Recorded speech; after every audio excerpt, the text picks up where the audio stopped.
Coaches, welcome to the Pro Style Spread Offense Podcast. This is your host, Jason Honstadt, and I'm here to talk about some inside zone football.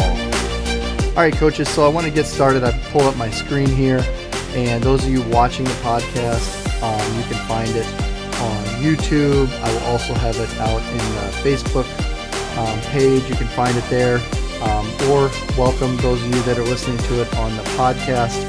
You won't be able to see it, but I'll do my best to describe things as best as I can as what I'm doing on the screen. Anyway, so it's been an exciting past couple weeks for me. I have not been able to record a podcast. Nonetheless, I've been working on as much football stuff as I can amid my track season, which is now in full swing. So I've got guys running track. I'm coaching them up. Got to get that practice plan done every day. So along with teaching, so it's quite busy. So football, track, and school, as you know, that's a lot going on, and that doesn't even include the family time that has to go on at home as well, and making sure that stays a priority. Anyway, thought I'd record this quick podcast here for this week to stay in touch with you guys and give you something really cool that I think you'll enjoy. So I don't know if you hadn't seen it. I released a video, and this is a video of some inside zone strategies, all right, on how to count players on the inside zone. Now, let me tell you, here's my inside zone strategy, my inside zone story. So when I was coaching at North Shore Country Day, which is a small school in Illinois, level 1A, and first putting in my version of a spread offense, I thought that the inside zone was going to be the play for us, and it actually was a really good play for us. And I had a guy, offensive line coach, coaching for me, but I didn't know a whole lot about inside zone at that point. I was just researching and looking on Coach Huey and trying to find out as much as what I could do. And so I was introduced to the count system at that point. I also was, introduced to the railroad tracks concept, or the uncovered, covered. And I figured at that point that the easiest thing to do would be covered, uncovered. And so that's kind of what we did that first year. And, I honestly, I did not pay a whole lot of attention to it. It was one of my first years as an offensive coordinator, and we were doing okay with it. We had a good running back. He could find some holes. And the guy head coaching offensive line for me was doing a decent job. But, as coaches, you always want to try to learn and understand what's going on. It's not good if you're out there and you don't totally know what's going on at every aspect, especially if you've got aspirations to be a head coach someday, which I did at that time, and I still do. It's just not going to be anytime soon. I've got some really young kids right now, and I don't want to go down that road, especially the way things are these days. So anyway, back to my inside zone story. So we were doing pretty good. I think we went 4-5 that year. Or was it 4-5 or 5-4? No, I think we did make the playoffs. We were 5-4 in Illinois. That was good enough for us that year to make the playoffs that round. And we were running my version of a spread offense. It was kind of a mix of some air raid concepts, but we were more run heavy. We liked that inside zone. We like to call it and run it. We were running a little bit of split zone. This was where this stuff was just starting to gain in popularity. Today, split zone, inside zone, it's unreal. It is so popular. It is just going on constantly. Everybody's got it. So I'd say zone is far more dominant than gap runs right now. That's just how it is from what I'm seeing at the college level. And the high school level might be a little more 50-50. I couldn't tell you. I don't have a good measurement to be able to know. There's so many thousands of schools out there. But anyway, so coaching up that inside zone, we liked it. We were doing it. We were getting some double teams, but I never really understood it. So the following year, we had a new coach come in. And again, this is what happens at private schools. For those of you that work at private schools where you don't work at the school, or you're not an athletic director, and they've got people over you that make decisions for you. So anyway, at this point, they brought in somebody. The parents wanted someone with more credentials, so they brought in a guy who was a former NFL offensive lineman, and he was a good one. I'm not going to name his name, but he knew his stuff. He was I mean, an NFL offensive lineman. He played under some pretty impressive coaches. So they brought him in, and I was, a little starstruck at first, but hey, it was my offense. I'm like, what do you want to do? So he kind of came in, and he's like, well, he hadn't really seen us play, hadn't seen any of it. He thought a lot of what I was doing was good. Some other things he wanted to change, but I figured you're the offensive lineman. You're the O-line. You're the one with O-line experience. You go ahead and coach the O-line and run that. Let's run this spread zone the way you want to run it.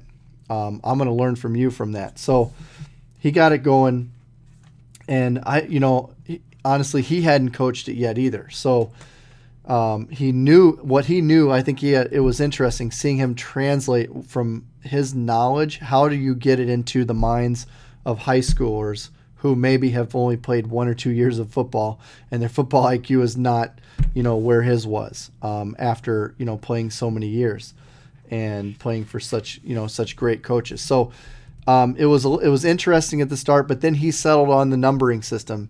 And that's what I wanted to talk about today is the numbering system, which is basically you number each player off. The center has the 0. You find out who the 0 is, and if the nose is the 0, then the center's got the 0. If the guard play side, he's going to have the 1 or the +1, and then the tackle's going to have the 2, and the tight end's going to have the 3 right here. I'm showing you right here as I'm pointing to it. On the backside guard has the 1 in the opposite direction, and the backside tackle has the 2 in the opposite direction. And then if they're gonna even up that box for you, the quarterback has to take has to account for the extra player. So if they've got a 7-man box and you have 6 O-linemen, then your quarterback and your running back will option that 7th defender right there. That'd be the backer right there. So we did the numbering system, and we repped it, and we're just hammering it. And basically we got to the point where at this level we had to just tell the kids, this is who you have. You have the 0, 1, 2, 3. We never got to combos. It basically ended up being man blocking. So it was zone, but man, really. And I wasn't totally sold on that. I thought, if zone is going to always end up in man, what's the point? I mean, I want an offensive system that we can take advantage of double teams and angles.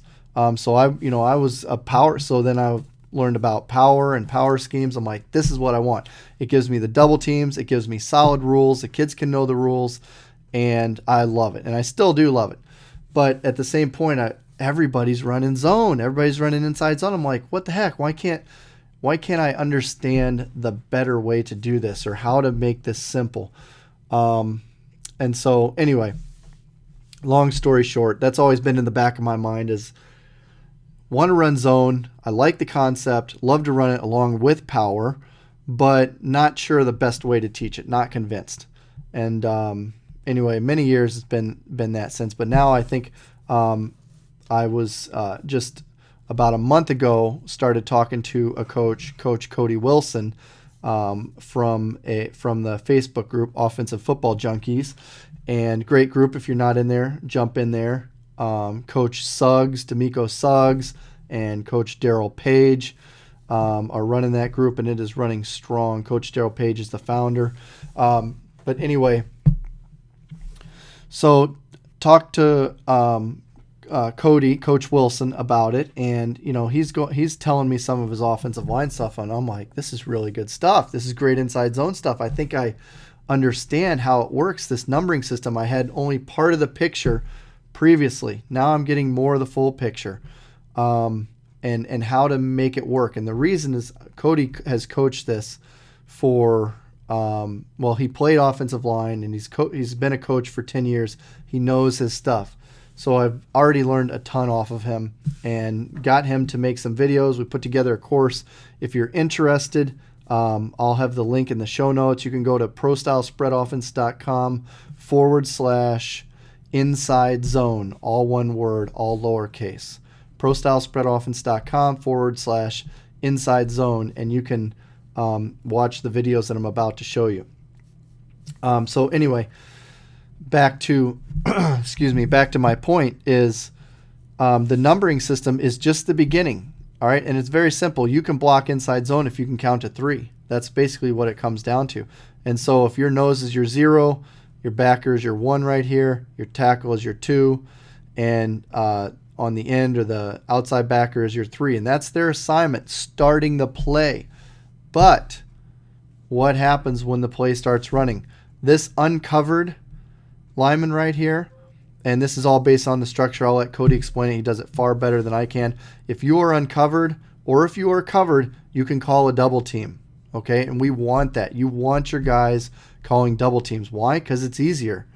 Who wouldn't want to block two against 1? I know I would. If I were this tackle, I'd say, all right, I know he's got his guy out there, and he's pretty wide and he's okay. And I know my guy's right here. He's right over me, but I'm going to have my guard. We're going to call a deuce block right here, deuce, and we're going to double, and then he can work up to his backer right there.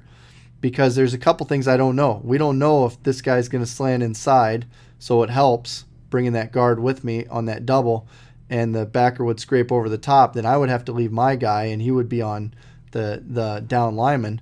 And secondly, we can get more push off the line of scrimmage on this guy. And it's even possible to start getting into some more advanced techniques that Cody was talking about. Now you start teaching your guys how to really block that backer, how to ricochet off him. So he's gonna put a hand on that tackle and help out with this tackle right here, and then he's gonna ricochet off, push off, and it'll power him down off into that backer. And this is another great point that Cody makes in some of these videos that we've put together, is that you don't want your guys going and trying to block that backer right now. If he goes right now, it's no good. How long do you think your lineman can block a linebacker? There's an inherent skill difference in linemen and linebackers. All right, everybody's got it. There's no linebacker skilled offensive linemen that are also playing linebacker. Very rare, unless you're at a very small school and that's literally all you have. But most of these linemen, they're guys that could not play linebacker. They weren't good enough. So you're like, hey, buddy, you want to get on the field? Get down here and play offensive line for me. So those are those guys. They are not going to match up against their starting linebackers. So anyway, how do you block that when it's a mismatch? How do you make that work? Well, with the zone blocking, you get a double team 2-on-1. That helps the offensive lineman. And then he doesn't have to block him for as long. He's just got to block him for the moment that the backer enters the hole and the linebacker wants to make the tackle. And that's what I think is the genius of the zone run play, is it helps your offensive lineman time up blocks with linebackers. When you work those combos and work those double teams, and you get the timing just perfect, they don't have to block them for long. They just got to block them at exactly the right time. And they got to know exactly where to block them and where to position their body. Okay, it should be backer, defender, me, ball carrier. You always want to put yourself in between whoever you're blocking and the ball carrier. And if you can make that happen, that's another. I keep stealing all these points from Cody, but he is dead on with these points, coaches. So here's what I'm gonna do. I'm gonna play a couple of his videos right now. They will be at the end of this podcast right now, so I'm gonna go to them right now. And so just sit back and enjoy what you can get out of this. And I'm going to have some more email information coming again with you. But this is how to block the inside zone with the numbering system. And then we'll jump into, I'm going to show you one of his videos he made on blocking a specific defensive front and how to make that happen. So go ahead, listen up to this, coaches. All right, so the concept of the inside zone, we're always looking to create double teams. We want to keep play side defenders outside. We want to cut off or collapse backside players. And we also want to press the play side A gap. And we'll see a little bit more of all of these moving forward when we get to the film portion of this video. So, assignments. I use what's known as a count system. And the count acts as a pre-snap identification tool. Now this is just pre-snap to help players understand who they are most likely to be working to. Post-snap, after the ball is snapped, we all know that defenses change. So post-snap, there may be some changes to this, and they would have some exchanges or handoffs or what have you. But pre-snap, understanding who they should block, we use the count system. If you can count 0, 1, 2, 3, you can do the count system. The center blocks the 0. The guards block the 1. That's play side and backside.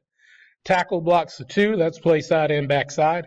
And the tight end, the H-back, fullback, whoever you call him, blocks the 3. Or you can read the 3. And again, that is play side or backside. And so if you have a tight end to the play side, he will block play side 3.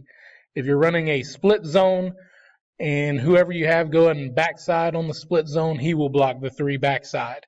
You can also read the backside 3, doing a zone read setup, or you can even RPO off of the backside 3, or even backside 2 if you want to change the concept up just a little bit, but that's the window dressing. So, how do we identify the 0 for this count system? It's easy to say, oh, 0, 1, 2, 3, but who is the 0? We identify the Mike as the 0. Now, whether or not he is actually the Mike linebacker is a different story. The Mike may indeed be a 3 technique or a shaded nose. The nearest threat to the play side A gap is who we declare as the Mike. He becomes a 0. From there, count play side 1, 2, 3 and backside 1, 2, 3 to get your identification system in.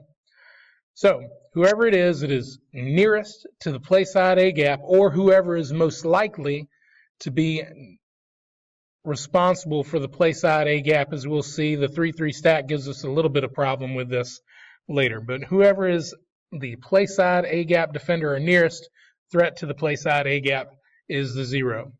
In this particular look, a 4-3 or an overstack, we're running zone to the right. So now our tackle is backside A gap.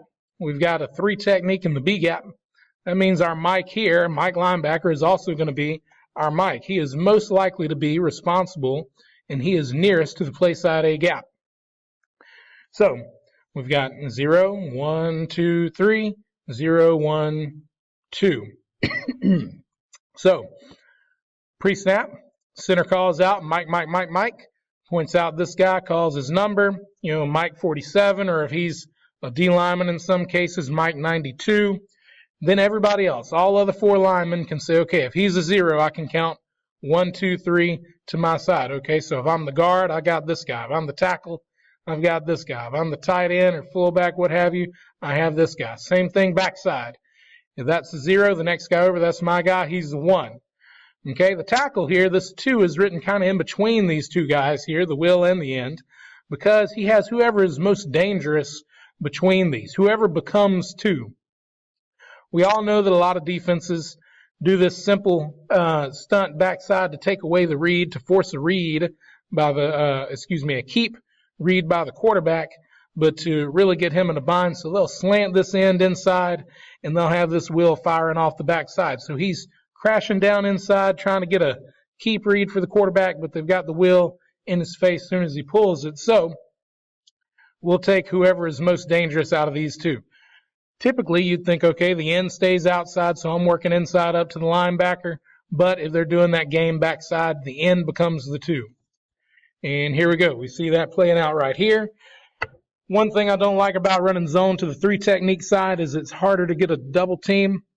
You could theoretically try to double with the play side tackle right here, but then you get him going one way, and if this linebacker really sticks it right here, then you have a hard time the tackle getting over. Also, I kind of treat it as more of a safety precaution for this 3 out here, the end. We all know that, I don't know, maybe you guys have one, but I don't have a dude that's typically a stud playing tight end right here. And he typically is not the best blocker, doesn't get to work with me as often as I like. So he's basing out the end, trying to keep a play side player outside. If, in fact, he were to get beat, I have my tackle working towards him to kind of be a safety net for, oh crap, we got beat. I would rather have a safety net for this right here and then have my running back and athlete be one-on-one right here on the second level than blocking, hurrying up to the second level and have this end beat us and get killed like Jadeveon Clowney in the backfield. All right, coaches, so I hope you enjoyed those videos. I know I thoroughly enjoyed making them, and they are fantastic, and I understand the inside zone run play far better than I ever have before. Go if you want to learn more about this and get some even more videos. Right now we've got the course. It is tentatively open. Okay, I'm going to go ahead and open it. Here's the thing though. I'm going to add more bonuses to it. Right now as I'm recording this is Monday, February 11th. And anybody who gets in, I haven't even officially launched this course, but if you get in, I'm going to add even more bonuses to it. And then those will expire at some point, but I'm going to open it to podcast listeners right now. It will not be discounted. However, the deal is the bonuses will go away at a certain point in time.